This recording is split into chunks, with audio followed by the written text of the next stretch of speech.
The restaurant buzzed with romantic dinner conversation and clinking glasses, but Mark's attention remained fixed on his phone. I sat across from him, the carefully wrapped anniversary gift growing heavy in my lap. Mark? I tried again. Should we order? Oh yeah, whatever you want, Olivia, he mumbled, still typing. My name is Olivia Chen, and I was celebrating my 5th wedding anniversary alone, watching my husband text someone who clearly mattered more than this milestone moment. I set the gift, a vintage Rolex I'd spent months tracking down, on the table between us. I got you something special. He finally looked up, offering that distracted half smile I'd grown too familiar with lately. Thanks, babe. Can we do gifts later? I've got a work situation I need to handle. Work. It was always work these days. Mark's investment firm had been incredibly busy for months now, requiring late nights, weekend calls, and endless texting. I'd been understanding, supportive even. That's what good wives did, right? The waiter approached with menus, but before he could speak, Mark's phone buzzed again. Sorry, I need to take this, he said, standing. Order something for me. I watched him hurry toward the exit, phone already at his ear. The waiter gave me a sympathetic look. Would you like to start with some wine? Make it a double. I sighed. My own phone vibrated with a text from my best friend, Kate. Call me ASAP. Need to show you something. I excused myself from the table and headed to the restroom. Kate answered on the first ring. Please tell me you haven't given him the watch yet, she said without preamble. Not yet. He's too busy with work calls to open it. Why? Liv, she hesitated. I need you to look at something, but you should be sitting down. I'm in a restaurant bathroom, Kate, just show me. An image appeared on my screen. A dating app profile featuring my husband's photo. Marcus Stevens, 35, investment manager. Looking for discreet fun with no strings attached. Last active, 2 minutes ago. The world tilted sideways. I gripped the marble countertop, studying the image. It was definitely Mark. The photo was from our vacation in Bali last year. I'd taken it myself. There's more, Kate said gently. He's been active on multiple sites. My cousin matched with him last week. That's how I found out. She didn't know he was married. I stared at my reflection in the bathroom mirror. The black dress I'd bought specially for tonight suddenly felt too tight, too desperate. Liv, are you okay? He's on a work call right now, I said, my voice sounding distant to my own ears. Probably arranging some discreet fun. Come over, Kate urged. We'll figure this out together. No, I straightened my spine, decision made. I need to handle this my way. When I returned to the table, Mark was back, finally putting his phone away. Sorry about that. Did you order? I picked up the gift and dropped it in my purse. I'm not feeling well. I think I should go home. He barely looked disappointed. Yeah, okay. I got some emails to catch up on anyway. Want me to call you an Uber? Don't bother, I said standing. I'm sure you're too busy for a sick wife. He didn't catch the bitterness in my tone, already pulling his phone out again. At home, I went straight to Mark's home office. After 5 years of marriage, I knew his habits, his patterns. He was meticulous about some things, careless about others. Like using the same passwords for everything. Our anniversary date, which now felt like a cruel joke. His work laptop was password protected, but it only took one try to get in. What I found made my blood run cold. It wasn't just dating sites. There were encrypted emails, suspicious financial transactions, and folders labeled with what looked like code names. This wasn't normal investment firm activity. I started taking screenshots, but there was too much. I needed help understanding what I was seeing. I called the one person I knew could help, my brother Rian, a cybersecurity specialist. I need you to look at something, I said when he answered, but you can't tell anyone, not even Kate yet. Give me 20 minutes, he replied. While waiting for Ryan, I kept digging. Mark had a hidden email account under his dating profile name Marcus Stevens. The emails were concerning discussions about offshore accounts, untraceable transactions, and something called Project Eclipse. I heard Mark's car pull into the driveway and quickly shut everything down, my heart pounding. By the time he came upstairs, I was in bed pretending to sleep. Feeling better? He asked, not really expecting an answer. I kept my breathing even as he changed and slipped into bed, immediately reaching for his phone. The blue light illuminated his face as he typed, probably messaging one of his dating matches, or worse, based on what I found on his laptop. The next morning, I waited until Mark left for work before meeting Ryan at his apartment. His reaction to the screenshots confirmed my worst fears. "Liv," he said slowly, "this isn't just cheating. Your husband is involved in something seriously illegal. These transactions, they match patterns we look for in money laundering operations." I sank onto his couch, clutching my coffee mug. Money laundering? For who? That's what we need to find out. Ryan was already setting up his equipment. But first, we need to be careful. If he's involved in what I think he is, this could be dangerous. What do you recommend? We document everything quietly. I'll help you set up secure monitoring on his devices. But Liv, he caught my eye, you need to act normal. If he suspects you know anything, it could be bad. I thought about the man I'd married 5 years ago, the charming, ambitious investment manager who'd swept me off my feet. Had any of it been real? What about the dating profiles? I asked. Actually, those might be part of it, Ryan mused. Perfect cover for meeting certain types of clients. Plus, if anyone got suspicious, it would just look like typical cheating husband behavior. The pieces were starting to fit together. The constant texting, the late nights, the sudden influx of new clients at his firm. I need to get access to his other laptop, I said. The one he keeps in his office downtown. Ryan raised an eyebrow. You think there's one there? He mentioned it once, said it was for sensitive client information. I bet that's where the real records are kept. We spent the next few hours setting up surveillance software and secure communication channels. Ryan taught me how to access and document everything safely, leaving no trace of my investigations. One more thing, he said before I left. I'm giving you this burner phone. Use it only for contacting me about this. And Liv, be careful. Men like this, they don't react well to being exposed. That evening, I played the perfect wife. I apologized for ruining our anniversary dinner, suggested we reschedule. Mark barely looked up from his phone. Sure, whenever you want, he said absently. I might be traveling next week though, big client meetings. I wondered how many of those client meetings were actually dates, or worse, something more sinister. Actually, I said casually, I might stop by your office tomorrow, bring you lunch. We barely see each other these days. That got his attention. He looked up sharply. No need. I'll be in meetings all day. Oh, with who? Just clients. Look, I've got work to do. He stood, heading to his home office. Don't wait up. I heard him lock the door, something he'd started doing recently. Through the wall, I could hear the murmur of his voice as he made another work call. On my burner phone, I texted Ryan, need to get into his office tomorrow. Can you help? His reply came quickly. Already working on it. Be ready at 9 a.m. I lay in bed that night, listening to Mark type and talk in his office, wondering how I'd missed the signs for so long. The separate bank accounts he'd insisted on. The mysterious business trips. The way he'd discouraged me from visiting his office. My husband wasn't just a cheater. He was a criminal.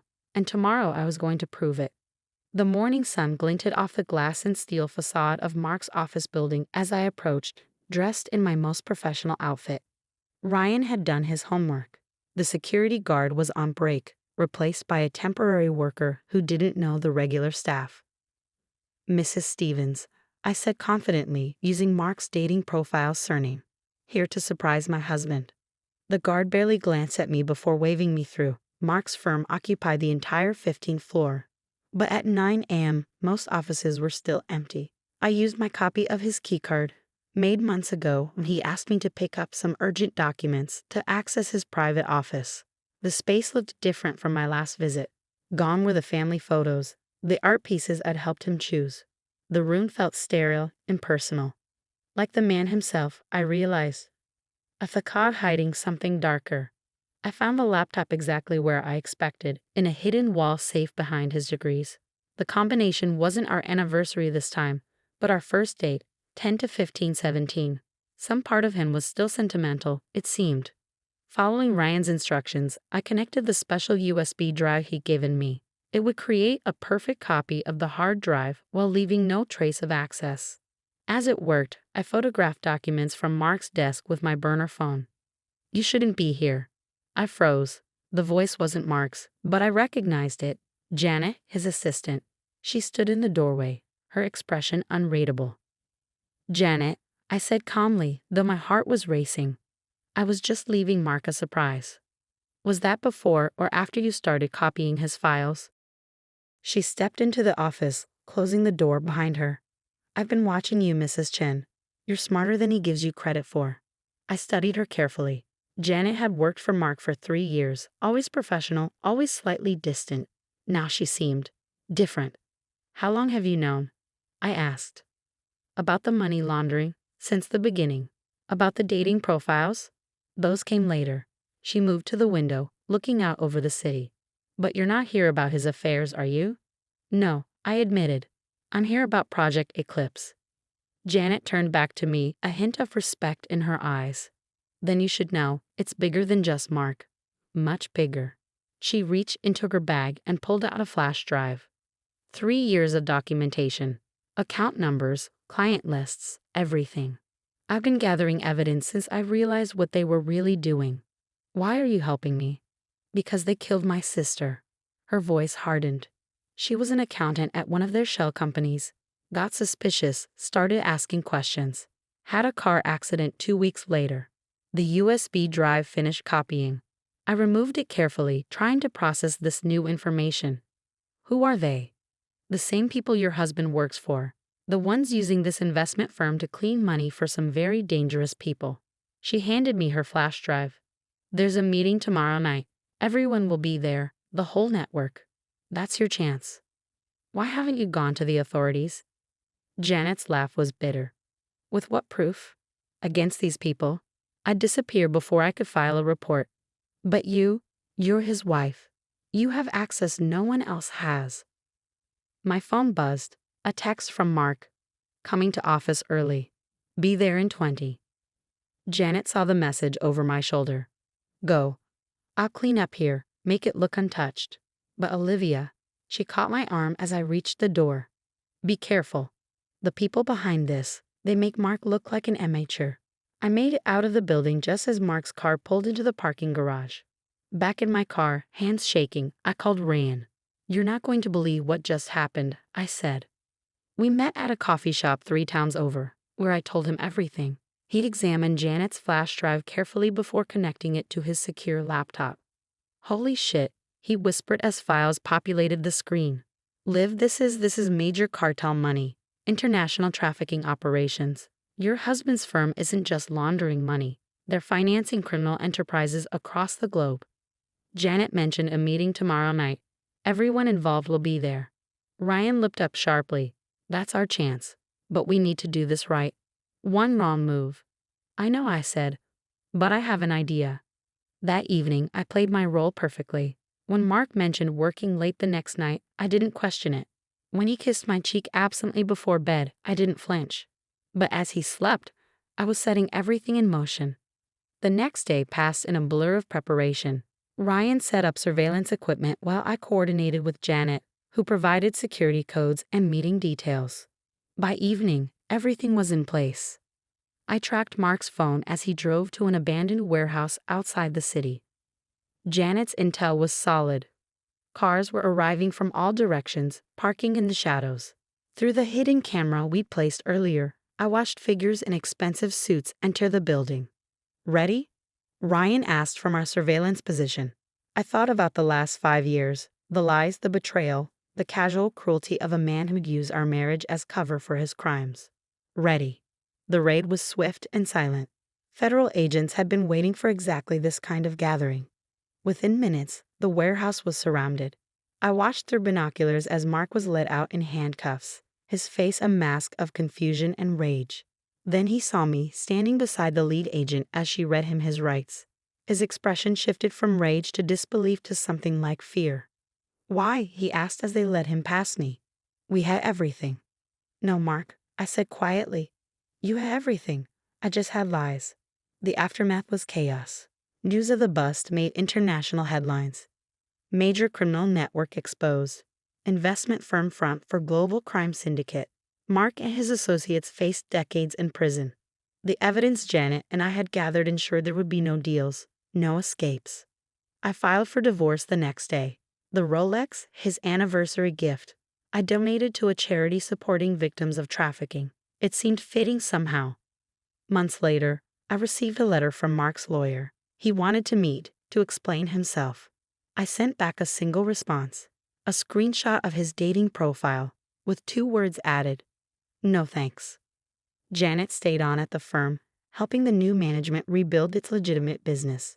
She started a foundation in her sister's name, supporting whistleblowers who expose financial crimes. As for me, I learned that sometimes the biggest betrayals lead to the most important discoveries, not just about others, but about ourselves. Mark had underestimated me, assumed I was too trusting, too naive to uncover his deception. Last week, I received a commendation from the FBI for my role in the investigation. The ceremony was private, my name kept out of public records for safety, but meaningful. Kate and Ryan were there, along with Janet. To taking down bad guys, Kate toasted afterward. To justice, Janet added. To truth, I said, thinking of that anniversary night that had started it all. Even when it hurts. The dating profiles that had first exposed Mark's deception were just the tip of the iceberg. But they led me to uncover something far more important than infidelity. They'd shown me my own strength, my capacity for justice, my unwillingness to look away from evil, even when it wore the face of someone I loved. Mark had taught me an invaluable lesson, though not the one he'd intended. He'd shown me that sometimes the greatest acts of love are not the rings we wear or the anniversaries we celebrate, but the moments when we stand up and say, enough. I still wear my wedding ring sometimes, not out of sentimentality, but as a reminder that truth, no matter how painful, is always preferable to comfortable lies. A reminder that justice, though slow, is worth pursuing. A reminder that sometimes the happy ending isn't the one we planned, but the one we fight for. The warehouse where it all ended has been demolished now, replaced by a community center. I drive past it sometimes, remembering the night everything changed. The night I stopped being Mark's wife and became something more important, my own hero. They say every ending is just a new beginning. Mine started with a dating profile and ended with a federal investigation. Not the anniversary gift I expected, but exactly the one I needed. And somewhere in a federal prison, Mark is learning that his biggest mistake wasn't getting caught. It was underestimating the woman he married.